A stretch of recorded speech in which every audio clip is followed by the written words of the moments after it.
À l'heure où j'enregistre cette vidéo, la publicité Le Loup d'Intermarché a dépassé le milliard de vues cumulées. Oui, 1 milliard. Un conte de Noël, un film émouvant, une musique iconique de la chanson française, une très belle réalisation, on en parle partout, sur les réseaux, dans les médias, à la télévision. Le patron de l'enseigne est invité sur tous les plateaux. Et le film fait même le tour du monde. Sur TikTok, les influenceuses américaines pleurent devant cette publicité, sans connaître Intermarché, sans connaître le contexte, juste l'histoire, juste ce joli film merveilleux. Et ça, déjà, ça dit quelque chose. Commençons par le dire clairement, cette publicité est magnifique. C'est une grande réussite créative et elle mérite d'être saluée. Elle est réalisée par l'agence Romance, une agence française reconnue pour son travail avec Intermarché depuis des années. Romance, ce n'est pas un coup d'essai. Ils signent déjà depuis 2017 des films très forts pour Intermarché. En 2017, ils avaient fait un film sur la musique. L'amour, l'amour, l'amour. Dans ce film-là, tout se passait dans un supermarché Intermarché. On voyait les rayons, les produits, le savoir-faire du magasin producteur. L'histoire, c'était un jeune homme qui apprenait à cuisiner, poussé par l'amour qu'il ressentait pour une jeune caissière.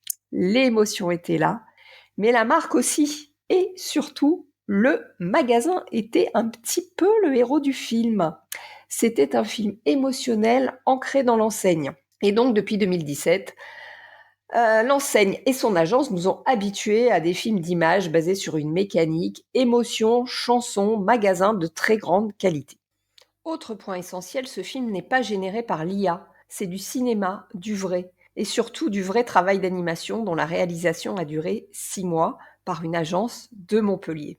C'est important de le souligner parce qu'au même moment, d'autres géants, McDonald's par exemple, tentent des publicités générées par l'IA, des publicités d'animation aussi, qui peinent à dépasser le million de vues. Intermarché rappelle une chose simple, quand la créativité humaine est bien exécutée, elle reste infiniment plus puissante que l'IA, en tout cas au jour d'aujourd'hui.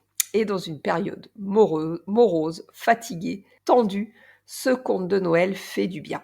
Il parle de rejet, d'inclusion, de repas de fête partagés, des valeurs universelles, compréhensibles partout dans le monde. Bon, à titre personnel, ça me rend quand même un petit peu chafouin que pour pouvoir être accepté, le loup doive renoncer à son ADN et manger des légumes, mais bon, ça n'est pas le sujet.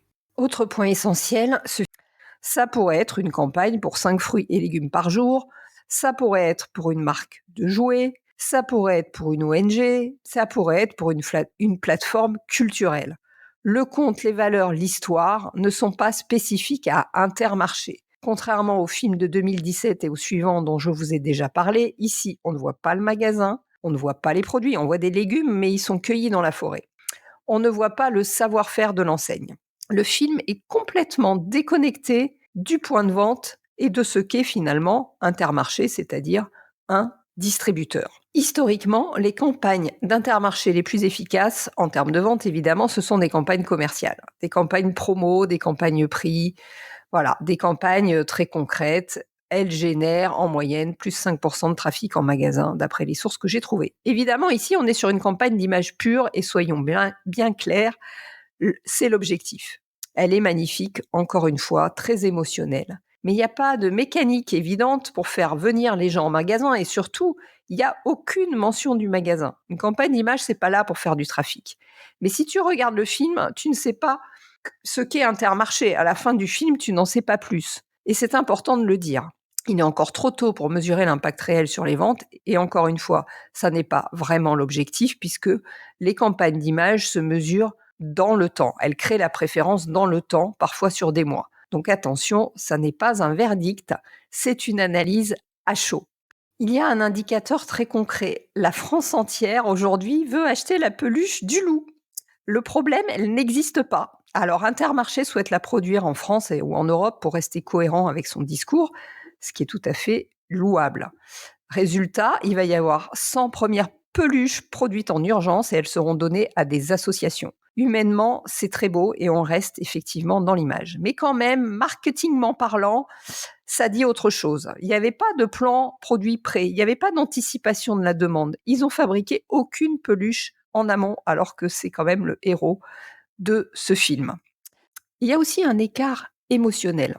Le film montre un univers doux, poétique, magique, un univers de contes de fées. La réalité des magasins parfois est plus brute, plus fonctionnelle, moins glamour. Et aujourd'hui, la seule trace visible du film en magasin, eh bien, c'est dans ce catalogue, en deuxième coup de couverture du catalogue. C'est un choix intéressant parce qu'en fait, quand on lit ce qui se passe, Intermarché se positionne non pas comme une enseigne de distribution. Je vous le montre, je vous le mettrai en grand écran. Le Mal-Aimé, un film d'Intermarché actuellement sur vos écrans. Donc bah là, c'est Hollywood, quoi.